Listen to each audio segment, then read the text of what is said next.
Good afternoon. My name is John Greenhalgh.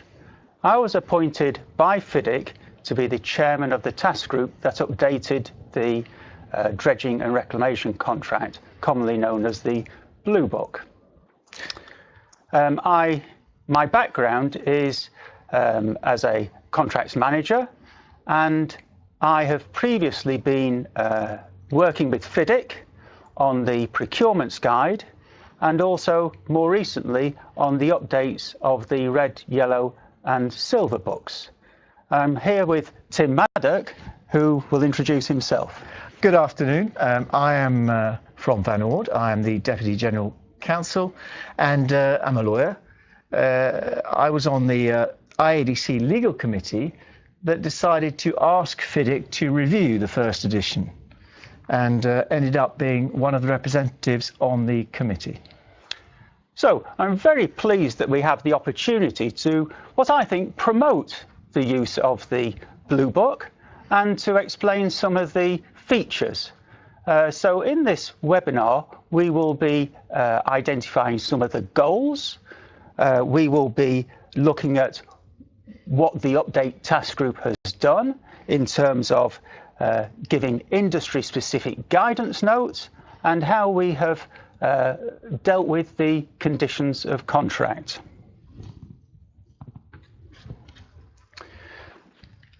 FIDIC is a French acronym for the Federation of Consulting International Engineers, and back in 1977 it published the third edition, and then in 1987 published a fourth edition.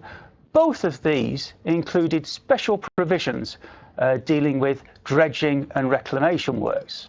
Now, these red books were primarily for construction of a civil engineering nature. Well, in 1999, when FIDIC published the Rainbow Suite, the red, yellow, silver and green books, there was no reference to dredging at all in these documents. And in fact, the red book has moved more to building work rather than the civil engineering that it previously was. The good news was that in 2001, FIDIC produced a contract-specific dredging and reclamation contract. And this now deals with the special nature of the dredging and reclamation works. But what you see is that we originally had a test edition in 2001, and what we found as an industry is that there's no real uptake for test editions. People don't like being guinea pigs, and they waited for the first edition. So the real usage of this contract only began in 2006. And by, I think, 2009, IADC, through its legal committee, realised that what it wanted was more standardisation to help employers in the industry, really, to help promote the usage of the contract.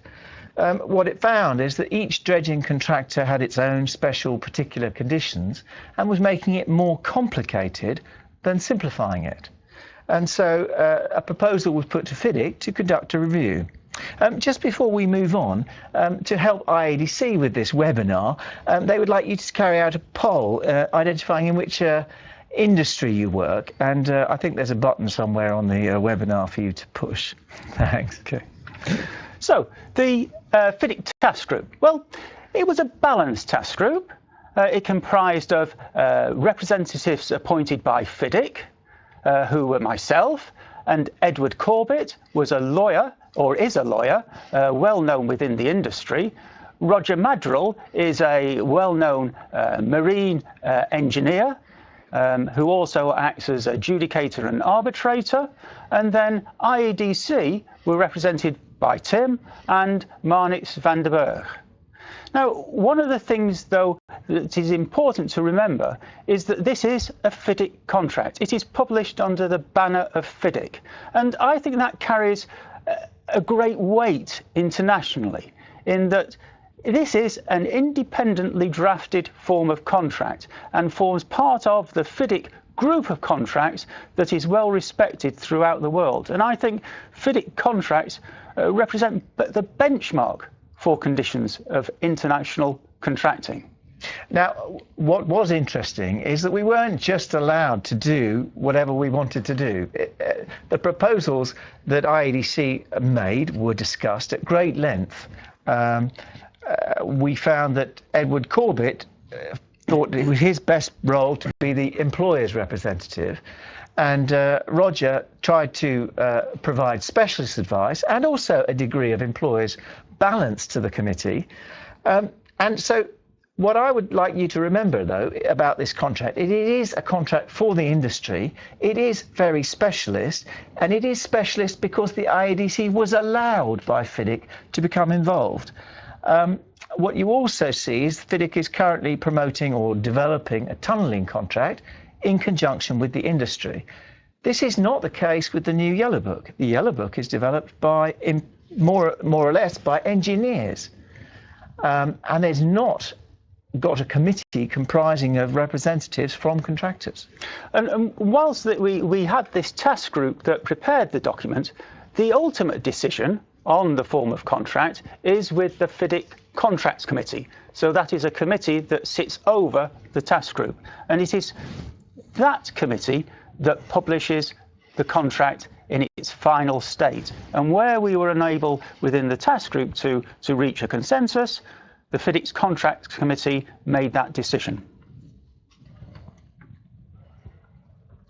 Now, what we wanted, and I've always wanted, is for this contract to be an industry-specific standard form of contract, balanced and clear and straightforward. What I often hear in the industry is, no, this contract is written by contractors for contractors and is balanced in their favour. And I actually think, personally, that is completely wrong. This is a contract which contains a role for an engineer to act as the independent certifier and scrutinizer and general supervisor or administrator. It allows the client to decide who is responsible for design. It allows the client to clearly identify risks and put them where they can be properly dealt with. And it also is completely flexible on the matter of how to price the works. So what I actually think that this is a flexible contract, not imbalanced. And I think I would reinforce that. The employer has substantial control during the contract preparation timing to make this contract represent the risk balance that he requires. And this is important because what we want out of our conditions of contract is to promote efficient procurement, and we want to be able to manage and execute these projects so that it gives the employer his project on time and within budget.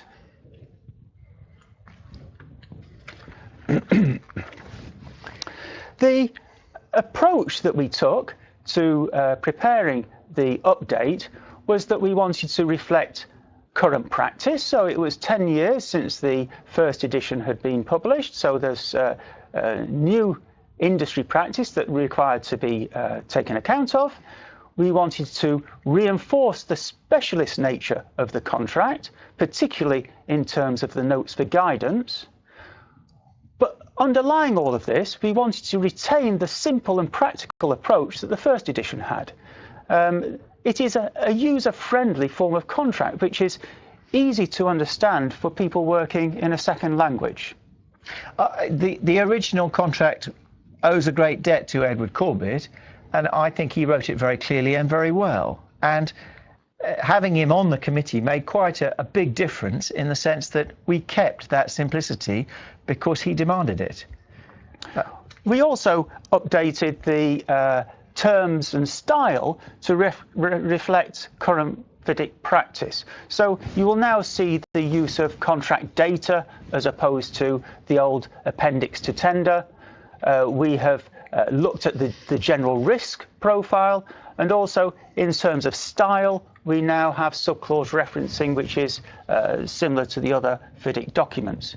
But underlying all of this, we were only making changes where it was necessary to make changes. So we did not make changes for the sake of change.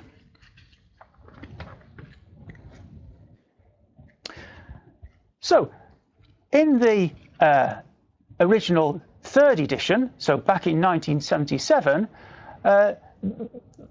things are still applicable. So in terms of dredging and reclamation work, the contractor is not normally held responsible for maintenance of the dredging work after taking over. And areas of dredging are usually taken over in sections as they are completed. These are specific dredging-related issues that continue to be taken into account in the Blue Book. And the contractor can only work economically if he is allowed to work continuously by day and by night. Well, this is a reminder to the employers that dredging is very expensive equipment, and what we want is that equipment to work economically, and that gives the employer best value.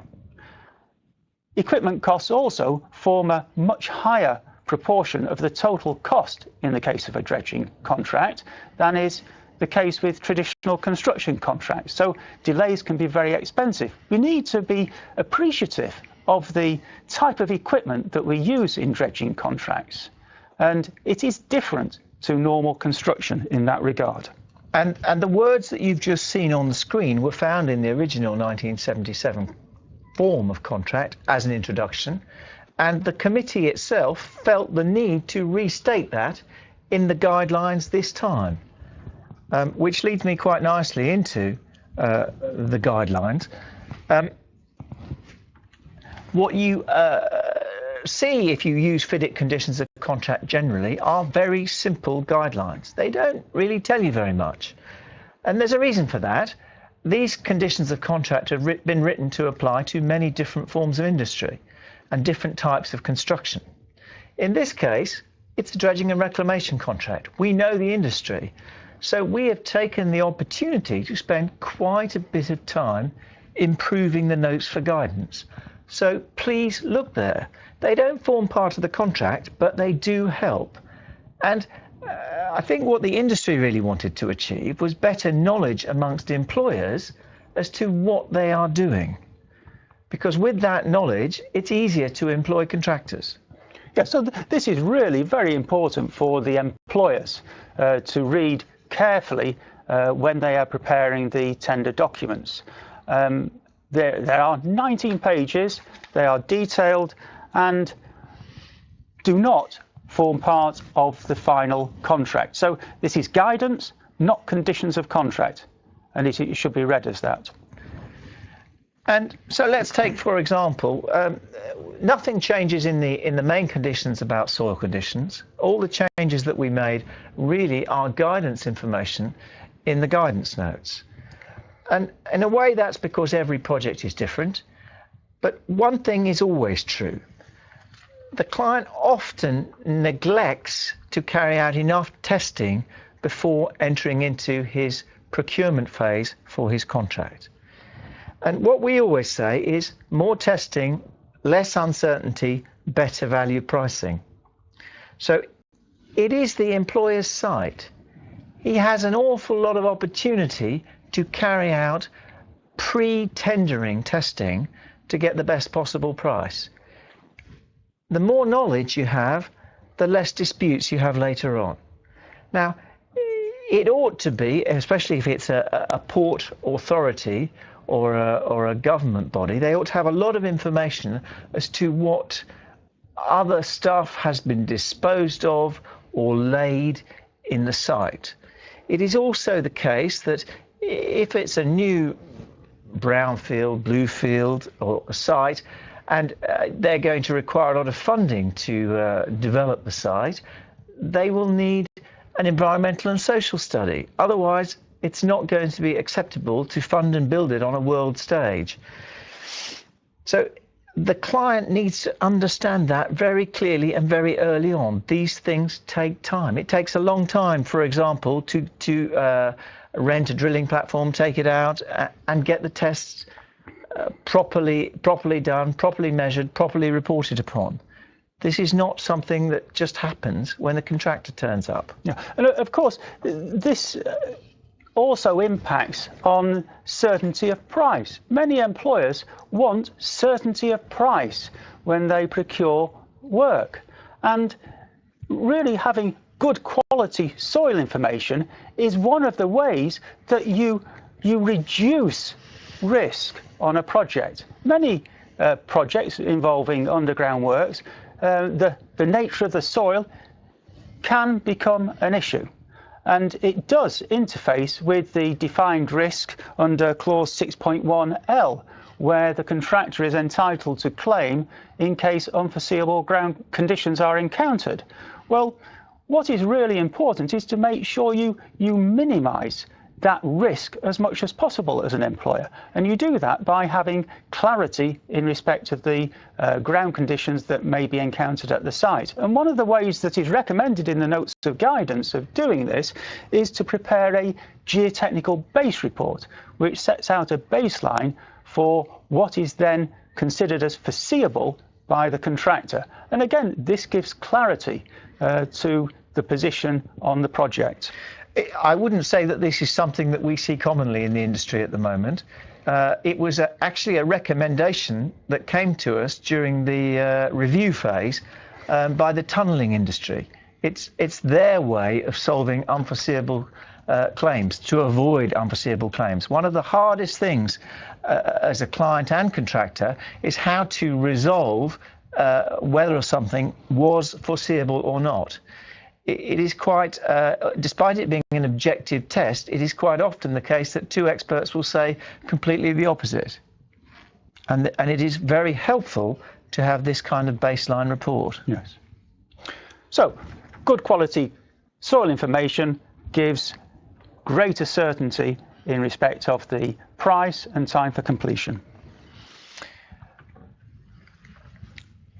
Another way we sought to bring clarity and make it more industry specific was we generally feel when we are contracting that it's not always clear who is responsible for each and every license.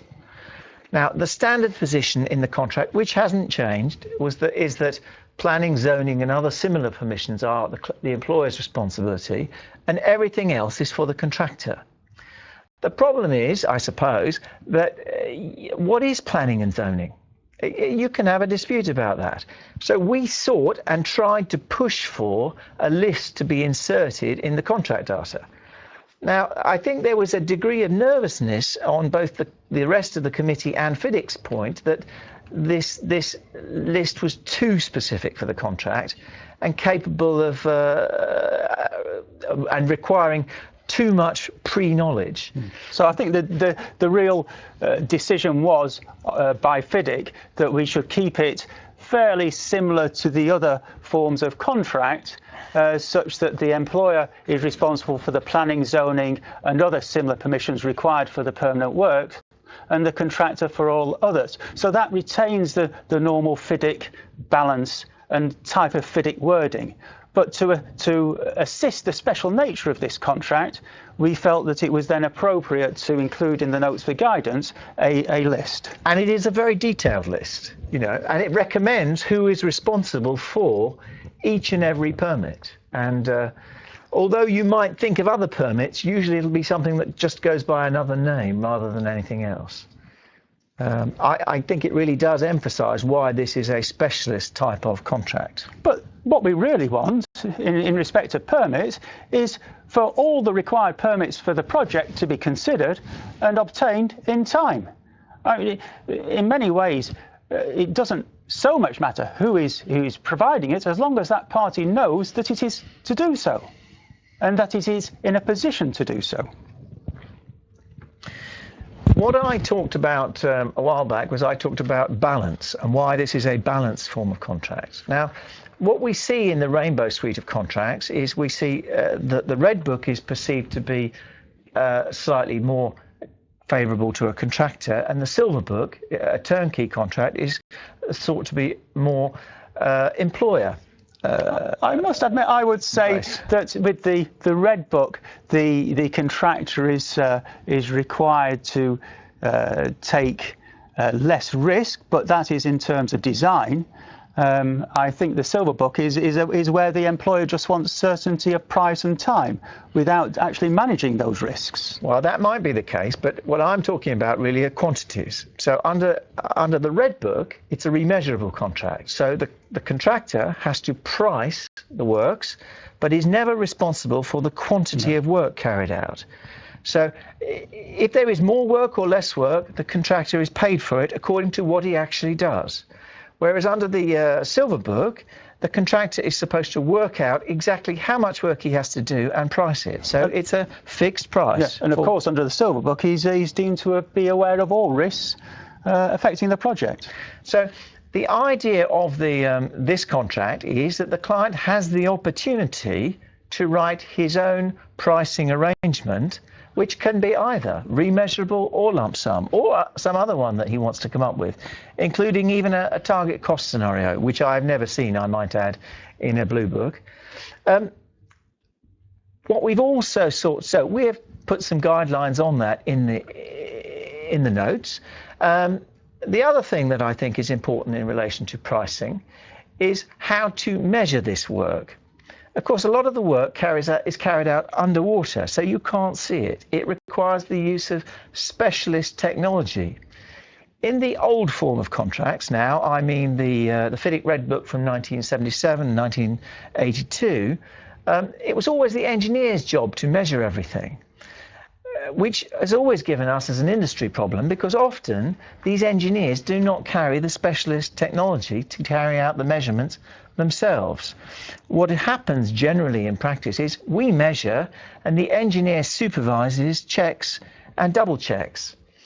So we didn't find a solution to that in the committee phase, because really this belongs in the specification. But we did at least talk about it, and now we at least have some guidance in the notes. Yes, and it's very important for the employer to set out clearly if he is going to go for a remeasurement contract, the method of measurement in the specifications. We also have considered the difficulty in dredging contracts of establishing cost associated with some of this very large equipment.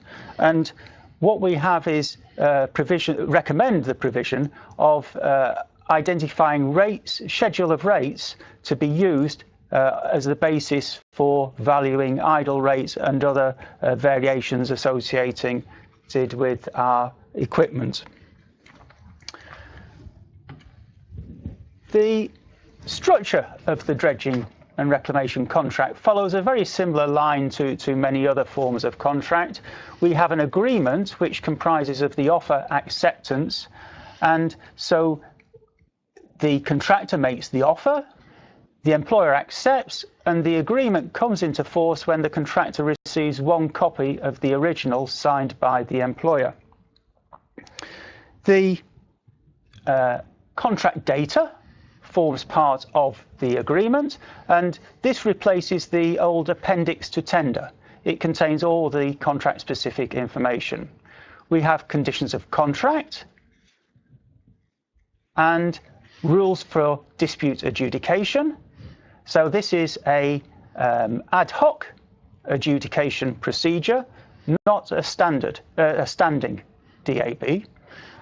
We have the notes for guidance, and then we have forms of security which have been updated in line with the latest ICC rules. Now, as John said, we're now talking about the two words, contract data instead of appendix. This is part of a new FIDIC philosophy, whereby titles should have a proper meaning, I suppose. Appendix doesn't really tell you anything. Contract data tells you must go and fill this in, and it's going to be project specific. And we like to think of it as an opportunity for both employers and contractors to actually set out what they want. Initially, it is for the employer to fill in this document.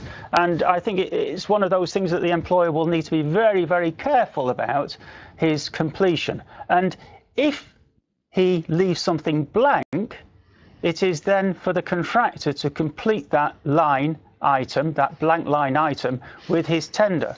So it's really important for the employer to make sure that he only leaves blank those items that he requires the contractor to complete. If he doesn't want the contractor to do something, he needs to strike through or put not applicable or some other reference to make sure the contractor does not fill it in. But this is really a very important document. It contains lots of provisions and in many ways replaces the need for particular conditions of contract that you have in other forms of contract. Now, if we have a quick look, you can see a little extract in the slide from the contract data. You can see a long list of things down the page, but we don't want to talk about lots of different things off a list. Someone asked a question, what happens about siltation during dredging contracts? Well, one of the things you have to do under the Blue Book is identify what are the dredging works. Why? Because often at the end of the completion period, the dredging works are complete. Why is that? You're just dredging an envelope and leaving it, and once you've removed all the soil from that envelope, your works are complete. There is no defect in those works. So if you have siltation, that means you will be responsible for it, getting rid of it until the point of handover, but after the point of handover, completion of the dredging works, you will no longer be responsible for it. Of course, that's on the basis that the contractor is not responsible for the design of the dredging works. Can be. Because if the contractor is responsible for the design of the dredging works, then the employer needs to be very, very careful about how he defines dredging work.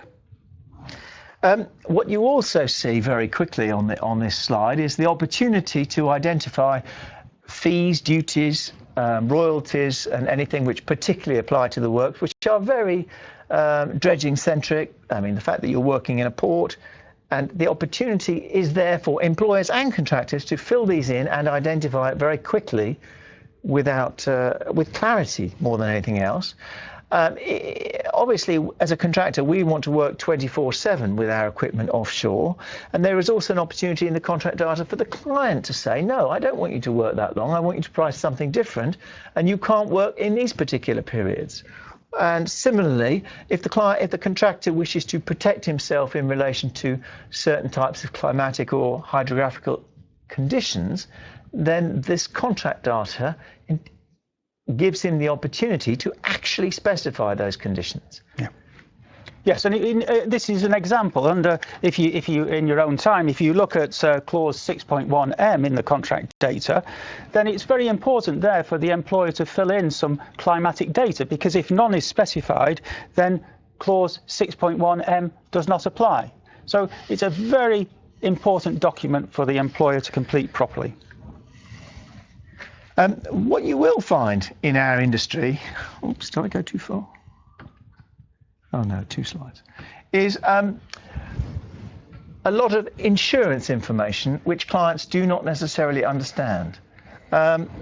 We even found that in the committee phase on the FIDIC, with FIDIC. What they understand generally are the types of insurance for normal construction contracts. But dredging contractors are also shipping companies. So insurance is slightly different. Marine insurance is a specialist industry in itself. Now, I don't want to tell you about it or teach you about it completely now, and even the guidance notes aren't that detailed. But it is important to give the client some idea as to the industry we're working in. And so there is a little explanation. So, for example, we explain how the insurance is broken up. You have hull and machinery, where the vessels are insured for damage to themselves. You have protection and indemnity insurance, which is basically the insurance of damage to third parties caused by the vessels. And then you have what is perhaps more important in a way, is whether or not you need construction or risk insurance to insure the works and damage to the works. Now, sometimes you're going to have a major project, you will need a car policy for those works. On other occasions, that's the contractor's own specialist dredging operations insurance will be sufficient for the works, and it will be cheaper for the client to get the insurance through our annual policies, and he will save money. Okay, so the general conditions, only 15 clauses and 14 pages. Now, in comparison with the new Yellow Book that's going to be published later this year, The Yellow Book is at 116 pages. Now, I think this is a considerable advantage to the Blue Book, and it means that the parties, the employer, contractor and engineer, can actually read this document and understand what their respective responsibilities and liabilities are and where the risks are allocated. We really do want to have contracts that are understandable. For me, it's an essential part of contracting. John, in my experience, we have less disputes under this form of contract than any other form of contract, because simply people understand what is going on. Yes, and the language is straightforward and clear. So the general provisions, they deal with the definitions and the law language, that type of thing. We have the responsibilities of the parties set out in clauses 2, 3 and 4. I won't go through all of the clauses because you can read what those are. They generally contain similar provisions that are dealt with elsewhere in other FIDIC books, but in a more concise way, and I think a more understandable way. There is control within these conditions. So, for example, the time for completion. The employer sets out his requirements for a programme in the contract data. No need to go into elaborate wording as to what that programme is in the conditions of contract, because the employer just specifies what he wants elsewhere. And so this is one of the ways that the conditions of contract are kept to be straightforward and practical. Right. Let me go back to my topic of balance. FIDIC generally want to make the contractor, where he is responsible for design, responsible on the basis of fitness for purpose. This is a standard FIDIC approach. If you accept that that's the standard approach, immediately you know the Blue Book fits into that approach. So where the contractor is responsible for design, it must be fit for the intended purpose. So clearly, if FIDIC is balanced, this is also within the family. There is nothing different in this contract generally. We tried to modernise the language to make it clear that that should be a purpose specified in the contract. So why is that? Well, I think it's quite important. If you are building a marina, then you need to know whether the purpose is for big boats or small boats. Otherwise, you'll get the wrong kind of marina. The same goes for a channel. If you need a channel, do you need a deep or a shallow channel? The various things, the questions are quite fundamental. Those boundaries to the design must be the client's responsibility. On the other hand, people on the committee said, well, what we're worried about is where something is mentioned in the specification and no purpose is indicated. So there might be something about marine lighting. So what we want is that marine lighting to be fit for its ordinary purpose, i.e. suitable for use in the water. So that's the balance that we achieved. And in a way, this wording is more similar to the logic form found in the oil and gas industry. So there's a clear allocation of design responsibility. It also makes clear that the employer is responsible for the specification and drawings provided by him. If the contractor is to carry out design, just like in the Yellow Book, there is a review period for the engineer to review the design submitted by the contractor, and the contractor is not allowed to continue the work until that review period has ended. So again, very similar in terms of profile to the Yellow Book, which is also a design build contract. Actually, this was quite a subtle change in the FIDIC conditions, because in the old Blue Book, clause 5 was headed up contractors design. So even though the heading has no impact on the meaning of the clause, we took out the word contractors from the heading of clause 5, and then we made it very clear that the employer was responsible for specifications and drawings, even though it really had always been the case. Defined risks is a term that collects together the risks that are not to be priced by the contractor in his tender. So these are risks that occur, that if they occur during the project works, entitle the contractor to additional time and money. Now, these risks are generally very similar to the balance of risks, or the risks that are identified in the other FIDIC suite contracts. We do have a few specific dredging related issues relating to, so there is number E, 61E, relates to shipping movements, and we also have specific things relating to climatic and hydrological conditions. But generally, this risk profile is not dissimilar to other FIDIC books. And of course, by putting it into one list, it makes it so much easier for the parties to appreciate what risks there are and where they are allocated.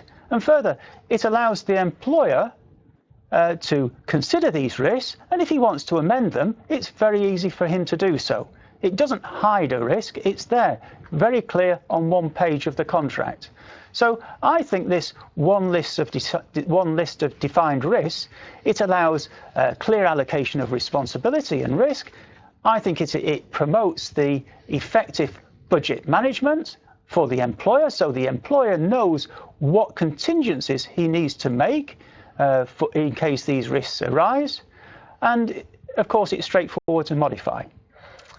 There is a requirement of the parties to give early warnings if there is an event that occurs that may affect time or the payment.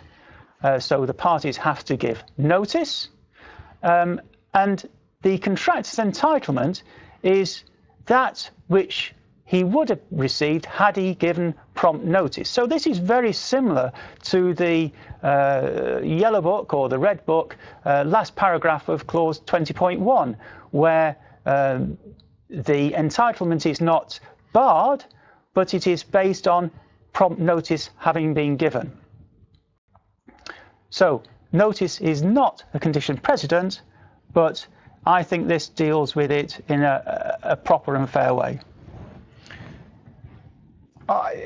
For me, I think looking at the list on one page is often what makes people think this is unfair and unbalanced. They say, oh, this is an enormous list.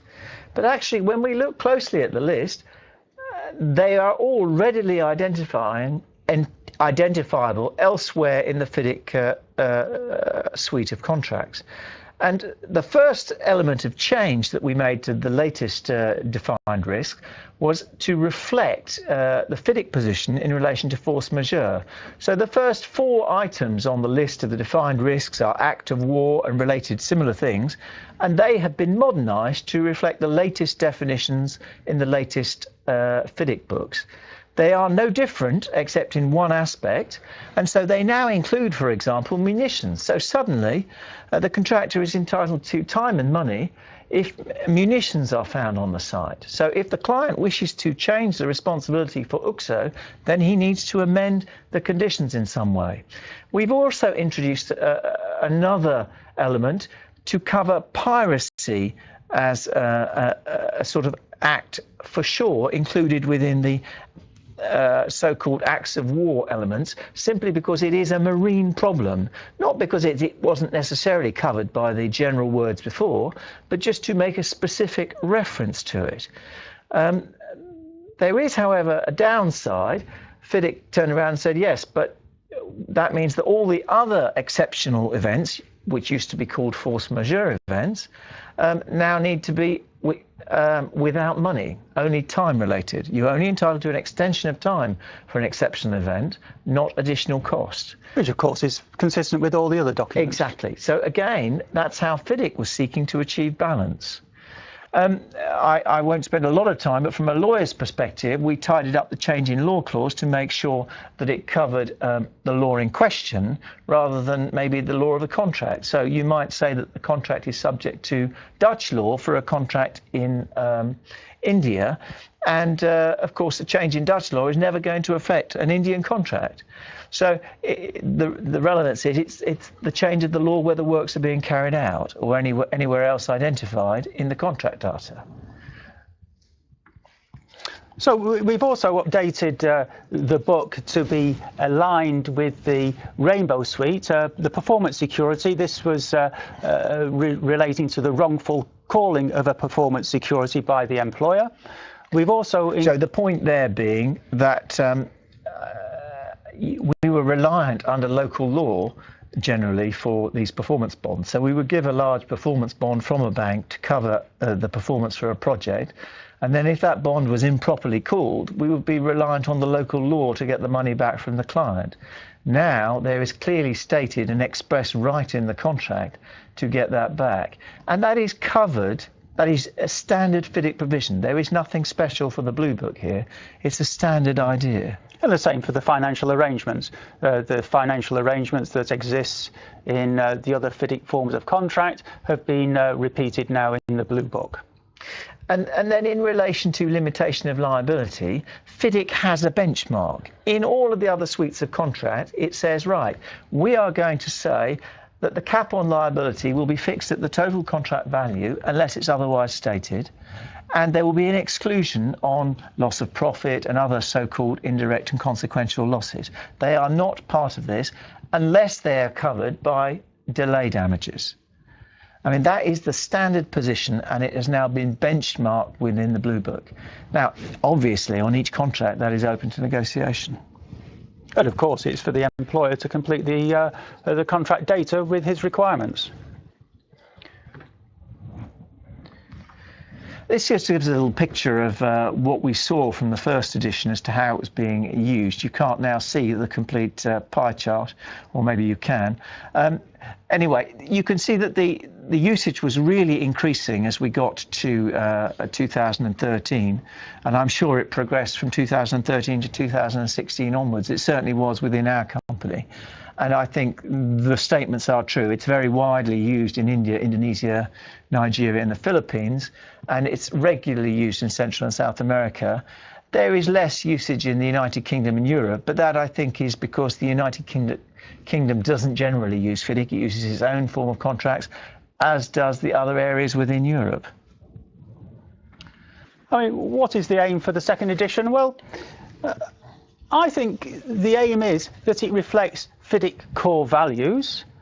I want it to promote the parties to manage risk in a better way, so that the risk is controlled and mitigated, so that the employer receives his project on time and within budget, and that the contractor receives the payment that he is entitled to. And we do this in many ways by reflecting one of the FIDIC core values, which is that the most beneficial distribution of risk is to allocate risk to the party that is best able to deal with and handle that particular risk, such that risk distribution will in general lead to the lowest contract price. So what we want is we want our dredging and reclamation contracts to be projects that run smoothly, efficiently, where the parties get the return they expect. We don't want our dredging and reclamation contracts to result in unexpected issues. And what the IADC is trying to do to promote wider usage is to help FIDIC by translating this contract into a lot of different languages. It is simple, it is translatable, and we are working on that, and hopefully we will see that in the short term. I think we've got a few questions that we're going to try and answer. Let me start off. The first question I've got from someone is, can the contract be used at all times, or are there exceptions to this rule? I think one thing to remember about this form of contract is that it's just a set of conditions with lots of appendices that need to be filled in. It's not just the contract data. You need to have the scope of works. You need to have the method of measurement, the pricing. It requires quite a lot of work to do. And by doing that, you can make it suitable for many different types of dredging and reclamation works. The only thing that I would say it's not overly easy to use for is the oil and gas work where you're working within a live environment, an operating environment. Okay, so we have another question here. If the contractor sees difficulty about the scope, like that, who is to perform more works due to conditions of dredging works faced in operation in a lump sum contract, and a decision to be taken promptly. What does the Blue Book offer the general conditions? So I think this is asking about a lump sum contract where you have changes in the dredging scope. So if you think about it, we said a moment ago under clause 5.2 that the employer takes responsibility for the specification and the drawings. So if it's a change to that specification and drawings, then that is the protection and that is the defined risk. But if it is a change in conditions at the site, then our clauses relating to unforeseen conditions or what is the contractor deemed to have allowed for in his price come into effect. So a similar position that you would have in other forms of contract. Do we have any more? When will the Italian version be available? Now there is also being I didn't necessarily all the languages were not listed. There will also be an Italian version to anyone that asked. How much room in the Blue Book for risk sharing? So again, if you think about it, I tried to say that there was a possibility for a target cost contract within the pricing mechanism. You can write whatever you like. Obviously, that requires a sophisticated draftsman. So that's not something that you go, here we are, I can do this in a day. But it is certainly possible. Here's a question. What would be the best arguments for usage of FIDIC Blue Book in the UK as opposed to the NEC and NEC4? Well, it's quite simple, really. The FIDIC Blue Book is specifically drafted for dredging and reclamation contracts. And we have particular provisions in here that take account of the type of equipment that is used. So I think that would be a very good reason to use the FIDIC dredging and reclamation contract. Someone has raised a quick question about how about in the Middle East and is it being used?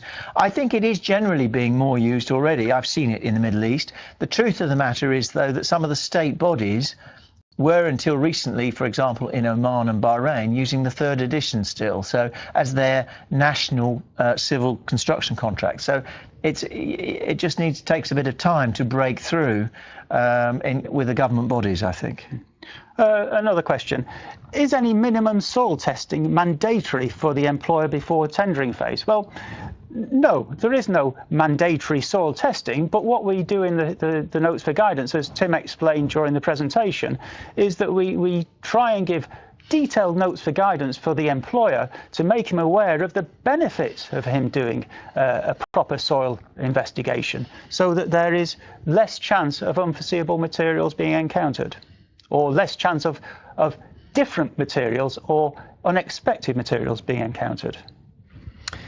Should we last question, I Yes. think? Last question. I will go for this one. It's a permitting question. It says, usually dredging is part of, e.g. a port construction. If it is not provided in the tender, how can the main contractor mitigate the risk? So there's a lot of points there, but the basic position under the contract we tried to explain is that the main responsibility for planning and zoning is the employer's risk. So if he wants to change that risk, he has to change the contract in some way and make the contractor responsible for that permit. So if the main element is the license to work in that area, the planning and zoning license, then that's the client's risk. But if he changes it, then how does the contractor mitigate it? Well, it's either money or getting the permit himself in advance. But that's just about all risk is like that, really, I'm afraid. Okay, well, thank you very much. There is a feedback questionnaire for you to complete. And there's also a call to action on the website, which allows you to subscribe to the IADC's quarterly journal, Terra et Aqua. And I think you can also download a free article on the changes to the Blue Book from that website or from that link, one or the other. Thank you very much. Okay, well, thank you very much, and have a nice day.